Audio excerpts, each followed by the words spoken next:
जय माता दी। हे माता रानी, सभी प्राणियों पर अपनी कृपा दृष्टि बनाए रखना। दोस्तों नमस्कार, मैं शारदा शर्मा, मेरे चैनल शारदा भक्ति 2.0 पर आपका स्वागत है।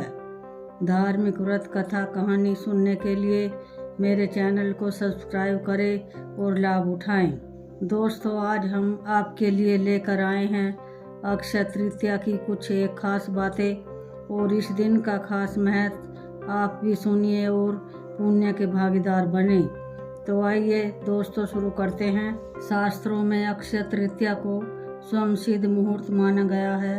अक्षय तृतीया के दिन मांगलिक कार्य जैसे विवाह, गृह प्रवेश, व्यापार अथवा उद्योग का आरंभ करना अति शुभ फलदायक होता है।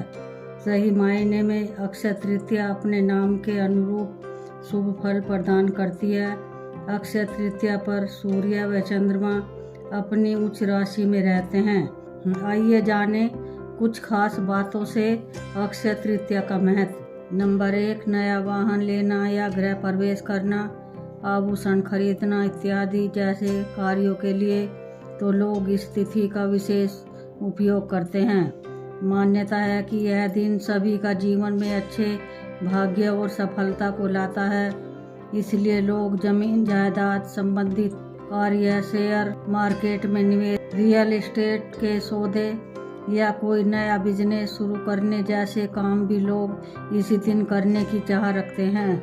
नंबर 2, अक्षय तृतीया के विषय में मान्यता है कि इस दिन जो भी काम किया जाता है उसमें बरकत होती है।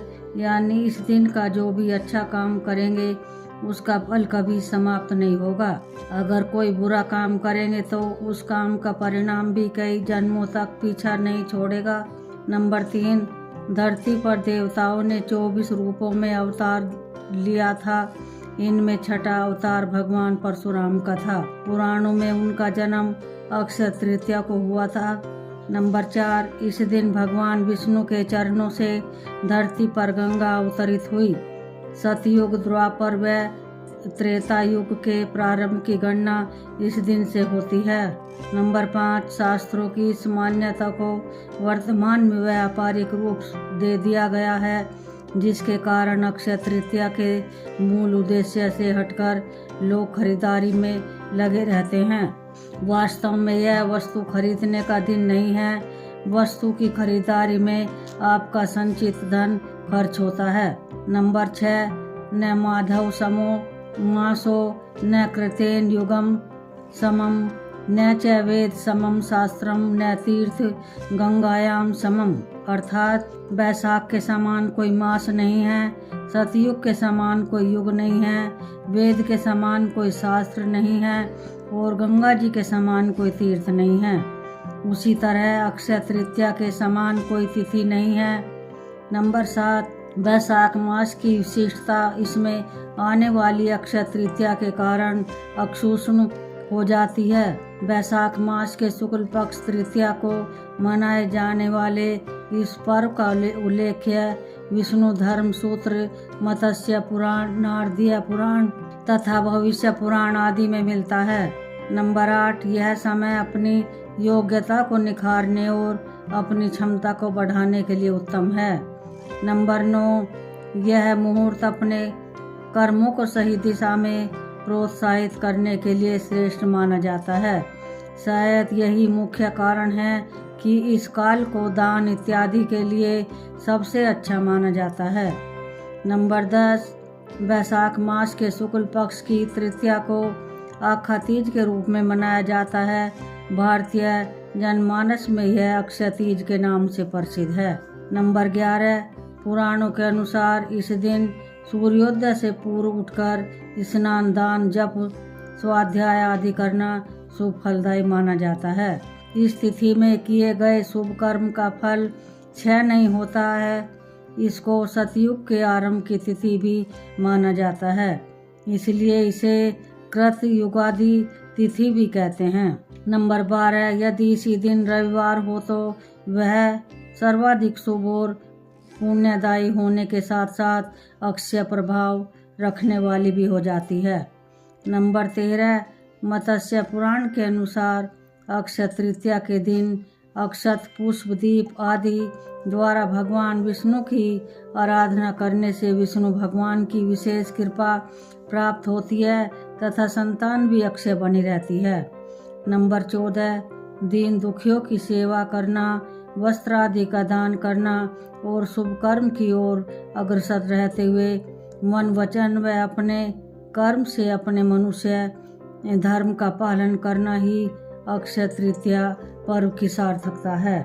नंबर 15, कलयुग के नकारात्मक प्रभाव से बचने के लिए इस दिन भगवान विष्णु की उपासना करके दान अवश्य करना चाहिए। ऐसा करने से निश्चय ही अगले जन्म में समृद्धि, ऐश्वर्य व सुख की प्राप्ति होती है।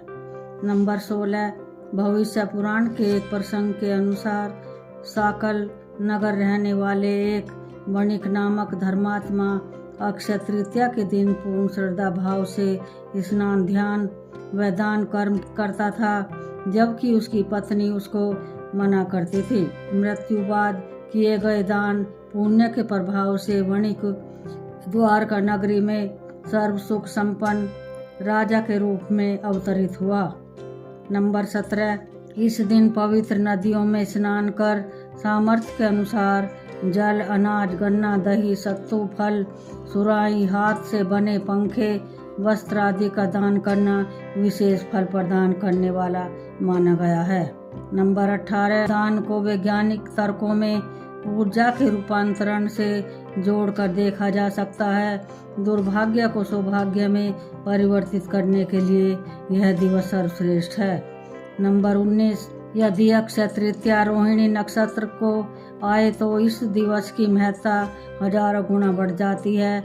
ऐसी मान्यता है, किसानों में यह लोक विश्वास है कि यदि इस तिथि को चंद्रमा के अस्त होते समय रोहिणी आगे होती तो फसल के लिए अच्छा होगा और यदि पीछे होगी तो उपज अच्छी नहीं होगी।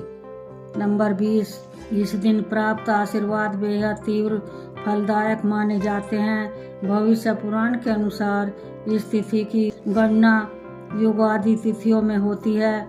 सतयुग, त्रेता और कलयुग का आरंभ इसी तिथि को हुआ और इस तिथि को द्वापर युग समाप्त हुआ था। नंबर 21, रेणुका के पुत्र परशुराम और ब्रह्मा के पुत्र अक्षय कुमार का प्राकट्य इसी दिन हुआ था।